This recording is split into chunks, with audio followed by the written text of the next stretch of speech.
حضرت امام بخاری رحمہ اللہ تعالی صحیح بخاری میں باب قائم فرماتے ہیں، باب کم یقصر الصلاۃ وسمى النبی صلی اللہ علیہ وسلم یوم ولیلۃ سفرا وکان ابن عمر وابن عباس رضی اللہ عنہم یقصران ویفطران فی اربعۃ برد وہی 16 فرسخ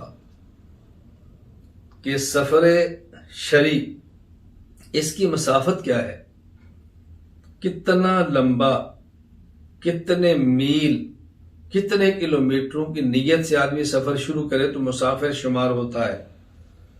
حضرت امام بخاری رحمہ اللہ فرماتے ہیں 4 برد، 4 برید، اور فرماتے ہیں وہی 16 فرسخن، اللہ اکبر، اور یہ 4 برد 16 فرسخ کے ہیں۔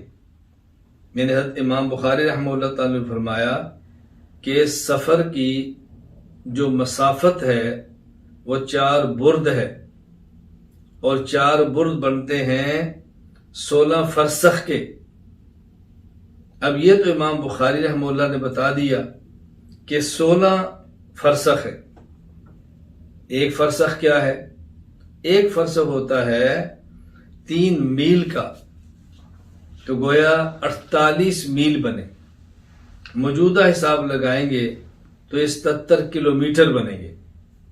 تو حضرت امام بخاری رحمہ اللہ تعالی تو سفر کی جو مسافت ہے وہ 77 کلومیٹر ارشاد فرما رہے ہیں، اور غیر مقلدین، اب یہاں دیکھو حضرت امام بخاری رحمۃ اللہ علیہ نے باب قائم کیا اور باب کے اندر حدیث نقل فرما دی۔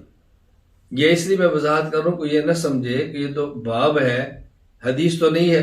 فرماتے ہیں بابن فی کم یقصر الصلاۃ، کتنے سفر میں آدمی نماز کی قصر کرے، وہ کیا ہے اس کی مسافت۔ فرماتے ہیں وسمى النبی صلی اللہ علیہ وسلم یوم ولیلۃ سفرا، نبی کریم صلی اللہ علیہ وسلم ایک دن اور ایک رات کو سفر شمار فرما رہے ہیں۔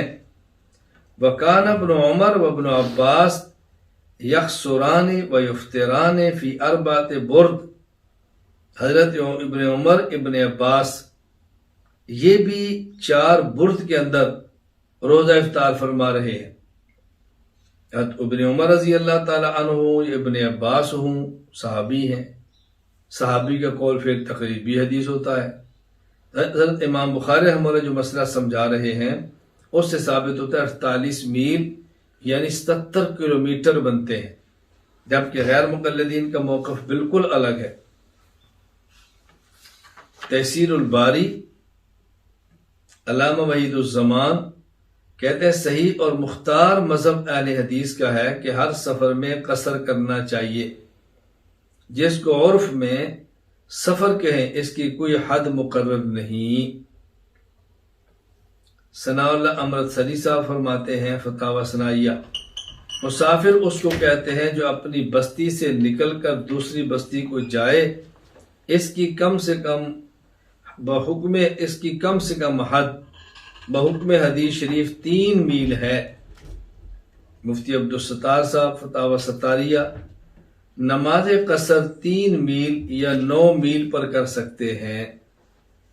اب صحیح بخاری کی مدت الگ ہے، غیر مقلدین کی الگ ہے، امام بخاری کو چھوڑ فرما رہے ہیں، غیر مقلدین کو چھوڑ کہہ رہے ہیں، تو معلوم ہوا کہ غیر مقلدین کا صحیح بخاری کے ساتھ دور دور کا کوئی تعلق نہیں۔